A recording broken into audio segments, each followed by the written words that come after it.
പ്രതിപക്ഷ നേതാവ് വൈകിയെത്തിയതിൽ രോക്ഷം പ്രകടിപ്പിച്ച് കെ.പി.സി.സി അധ്യക്ഷൻ കെ. സുധാകരൻ. ആലപ്പുഴയിൽ നടന്ന വാർത്താ സമ്മേളനത്തിനായി മാധ്യമപ്രവർത്തകർ കാത്തിരിക്കുന്നത് ചൂണ്ടിക്കാട്ടിയാണ് സുധാകരൻ ക്ഷോഭിച്ചത്. സംഭവം വിവാദമായി ഹൈക്കമാൻഡ് ഇടപെടൽ ഉണ്ടായപ്പോൾ താനും സതീശനുമായി പ്രശ്നങ്ങളൊന്നുമില്ലെന്നും സതീശൻ സഹോദരനെ പോലെയാണ് എന്ന വിശദീകരണവുമായി സുധാകരൻ രംഗത്തെത്തി. ഉപതെരഞ്ഞെടുപ്പ് വിജയത്തിന് ശേഷമുള്ള വാർത്താ സമ്മേളനത്തെ തുടർന്നുണ്ടായ വിവാദങ്ങൾ ഒരുവിധം കെട്ടടങ്ങി വരുമ്പോഴാണ് അടുത്ത സംഭവം ഉണ്ടായിരിക്കുന്നത്.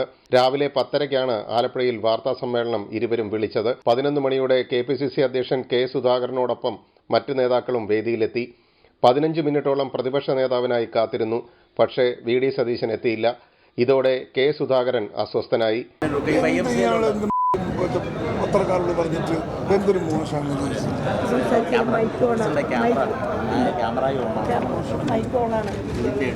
മാധ്യമപ്രവർത്തകർ മുന്നിലിരിക്കുന്നത് ചൂണ്ടിക്കാട്ടി DCC പ്രസിഡന്റ് ബി. ബാബുപ്രസാദും രാഷ്ട്രീയകാര്യ സമിതി അംഗം ഷാനിമോൾ ഉസ്മാനും ഇടപെട്ടു. ഇതോടെയാണ് സുധാകരൻ ശാന്തനായത്. ആലപ്പുഴയിൽ നടന്ന മറ്റൊരു പരിപാടിയുടെ ഉദ്ഘാടനത്തിൽ പങ്കെടുത്തതിനാലാണ് പ്രതിപക്ഷ നേതാവ് എത്താൻ വൈകിയതെന്നാണ് കെ.പി.സി.സി നൽകുന്ന വിശദീകരണം.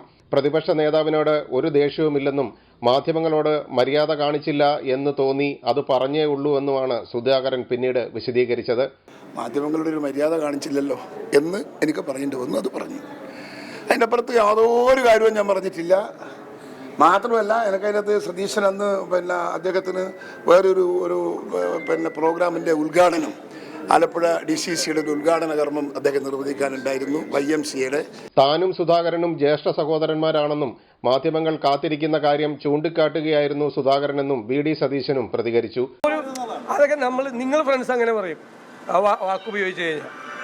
പിന്നെ അദ്ദേഹം പറഞ്ഞ മാതിരി ഞങ്ങൾ ജ്യേഷ്ഠാനുജ ബന്ധമുള്ളത്, ജ്യേഷ്ഠ സഹോദരൻ പോലുള്ള ഒരാളാണ്. അപ്പോൾ ഇവനെ ഇവിടെ പുള്ളി ചെന്നിരുന്നിട്ട് 10 മിനിറ്റായി എന്നിട്ട് ഞാൻ എത്തിയിട്ടില്ല. സംഭവം വിവാദമായതിനെ തുടർന്ന് ഇരുവരും ഒരുമിച്ച് ഒരു വാഹനത്തിലാണ് സമ്മേളന സ്ഥലത്ത് നിന്ന് മടങ്ങിയതെങ്കിലും ഹൈക്കമാൻഡിന്റെ ഭാഗത്തു നിന്നും ശക്തമായ താക്കീതുണ്ടായി. ആലപ്പുഴയിലുണ്ടായിരുന്ന KC വേണുഗോപാൽ ഇരു നേതാക്കളുമായി സംസാരിച്ചു. സമരാഗ്നിയുടെ ശോഭ കെടുത്തുന്ന ഒരു നടപടിയും ഉണ്ടാകരുതെന്ന് ഇരുവരോടും KC ആവശ്യപ്പെട്ടു. തെരഞ്ഞെടുപ്പ് ആസന്നമായിരിക്കെ ഇരുവരും പക്വതയോടെ കാര്യങ്ങൾ കൈകാര്യം ചെയ്യണമെന്ന നിർദ്ദേശമാണ് ഹൈക്കമാൻഡിന്റെ ഭാഗത്തു നിന്നും ഉണ്ടായിരിക്കുന്നത്. അതുകൊണ്ട് തന്നെയാണ് തിടുക്കപ്പെട്ട് ഇരുവരും വിശദീകരണവുമായി രംഗത്തെത്തിയതും. അമൃത ന്യൂസ്, ആലപ്പുഴ.